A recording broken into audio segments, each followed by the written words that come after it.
Hello student, welcome to I science. तो आज मैं आपके सामने जो क्वेश्चन लेके आया हूँ वो जेई एडवांस का 2015 का क्वेश्चन है। और जैसे कि आपने थंबनेल में देखा कि टॉपिक जो है वो रिफ्रैक्शन ऑफ लाइट का फॉर अ प्रिज्म। तो जब लाइट प्रिज्म से पास होती है तो उस पे ऊपर एक क्वेश्चन पूछा गया है जेई एडवांस में। चलिए देखते हैं क्वेश्चन क्या है।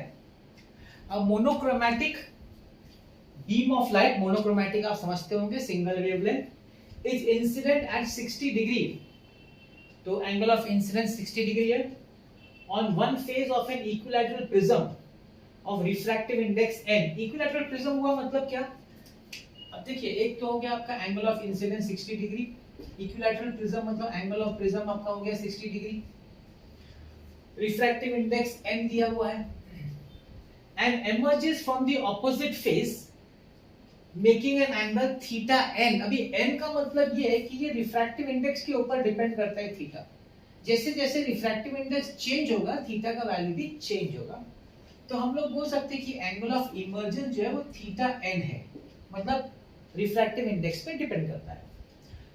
For n is equal to √3 the value of theta n is 60 degree.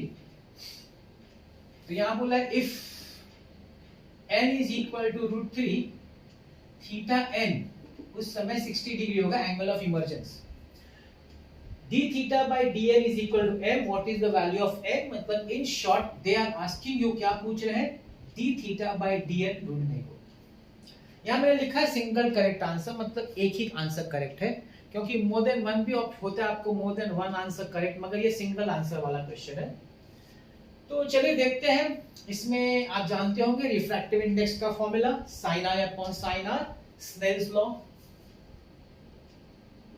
Snell's law apply करेंगे हम लोग।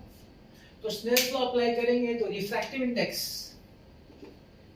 फर्स्ट फेज पे, पहले फेज पे जो लाइट गिर रही है तो उसका फॉर्मूला बनेगा, सपोज यहां पे हम लोग ले लेते हैं R1, यहां पे हम लोग एंगल ऑफ रिफ्रैक्शन ले लेते हैं R1 और यहां पे ले लेते हैं R2।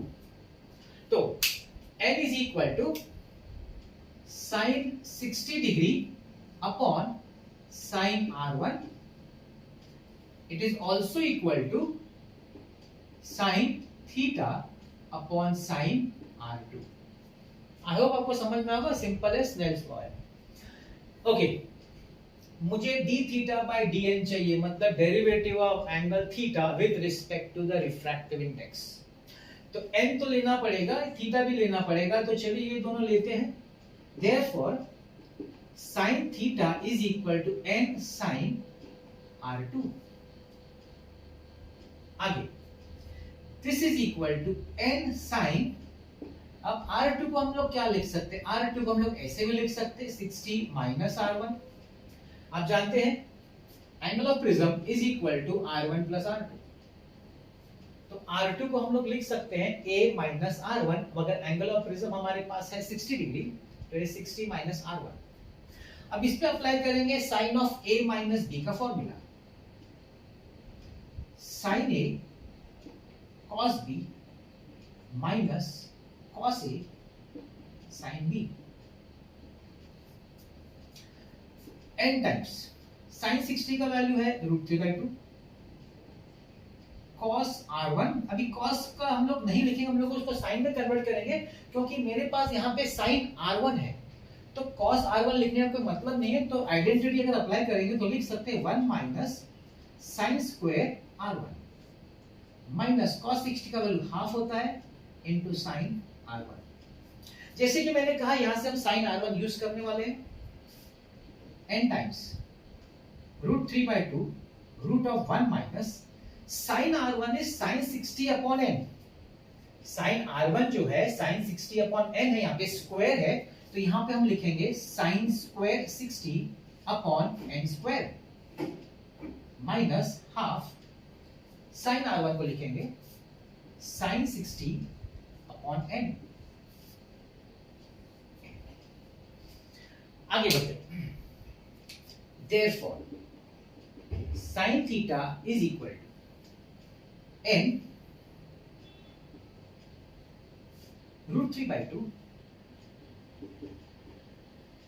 अब साइन स्क्वायर 60 का वैल्यू होता है √3/2, लेकिन स्क्वायर करेंगे तो 3/4 हो जाएगा, तो ये हो जाएगा √1 minus 3/4n² minus half sine 60 √3/2, so into √3/2n.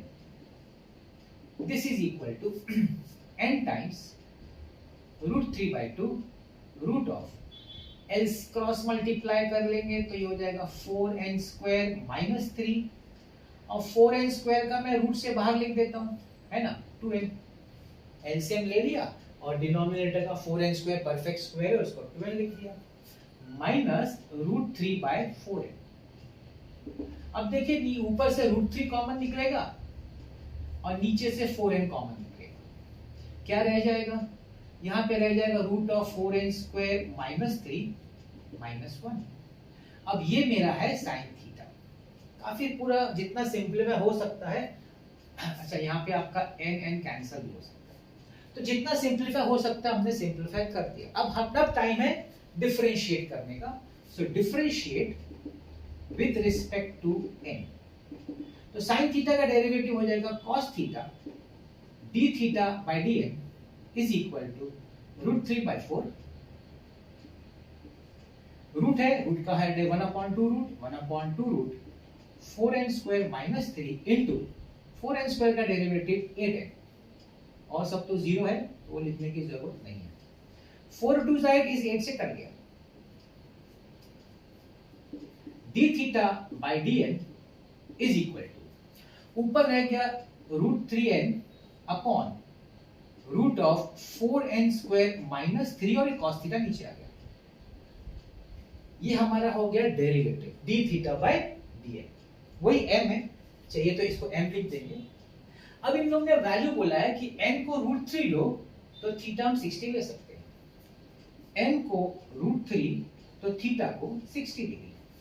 चलिए करते हैं, तो d थीटा बाय dn को मैं m लिख देता हूं, m is equal to √3 into √3 upon root of 4 into n का वैल्यू √3 है, √3 का स्क्वायर हो जाएगा 3 minus 3 into cos of 60, 3 upon 12 minus 3 √9 into half, 2 पर चला जाएगा, 3 into 2 upon 3, the answer is 2, m is equal to 2 and the option is A.